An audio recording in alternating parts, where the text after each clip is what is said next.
to you. You know, it's a very special day with kids, everything like that. And as many of you know that are fathers out there, children have their own schedules that they go along to. So that has been what I've really been struggling with the past couple weeks. My daughter decides that she doesn't want to take her nap in the early morning, and my office is in the basement. Her bedroom is on the 3rd floor, and she's a tough napper with acid reflux. So this week in particular, when I haven't been able to be at my desk, I'm just watching from my phone. You know, it is important to do your homework beforehand, before you sit down at your trading desk.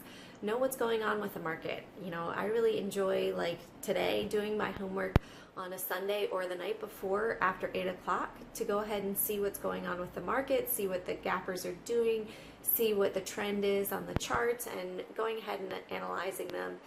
You know, it's very important. Otherwise, like last week, like I said, you always want to be prepared. Otherwise, you're jumping into a shark's mouth when you sit down at your desk without any sort of plan.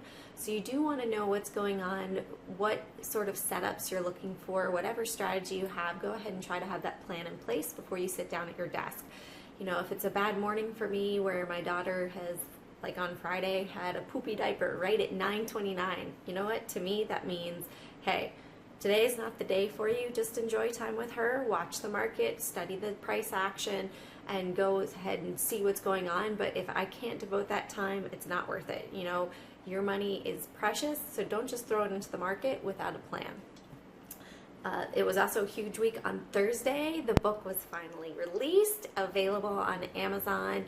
Signed copies are available through my site at www.janegalena.com.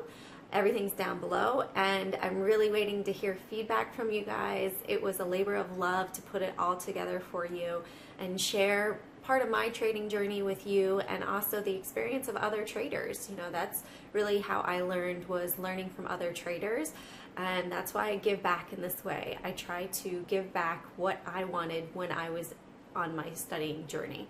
And everything going forward into my watch list for the week, I am still more short biased lately. You know, when I originally started my strategy back in November of 2015, I was looking at the gap downs, and basically I was noticing that they had a trend where they would go down for 3 days and then they would bounce back up for a longer term swing trade, typically. Not always, but depending on the reason why they crash down with the big gap down.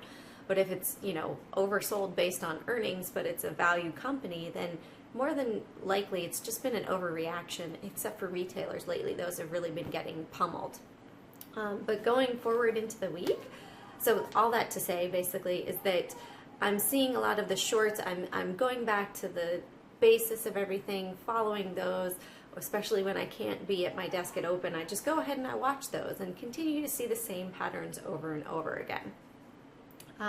As far as going longs into the week, for Amazon, as you know, Amazon was buying Whole Foods. So those are two big players on the week.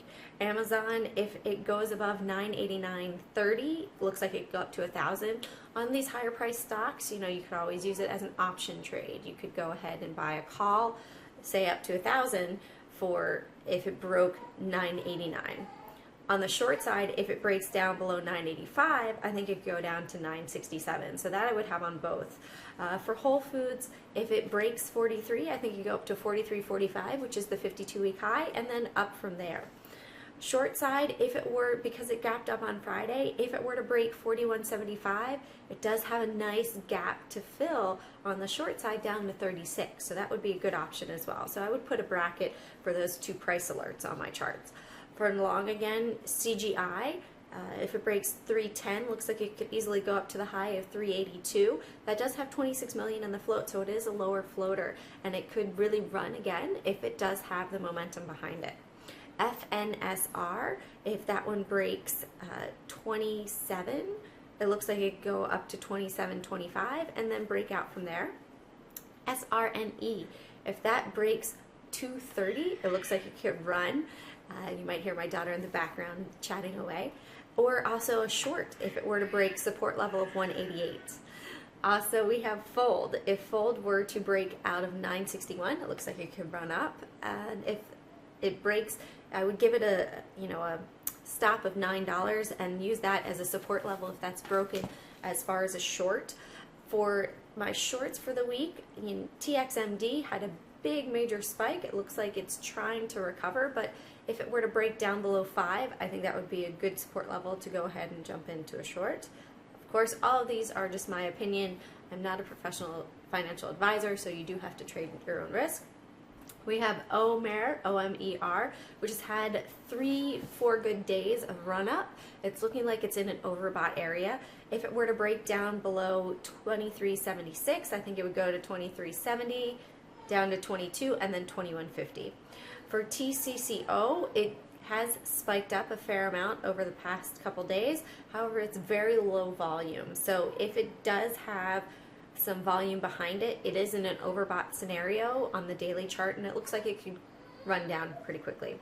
Idxg did announce a secondary offering on Friday, so if it does break the low of 93 cents, I think that is a good penny stock that would be able to, drop pretty quickly because of it.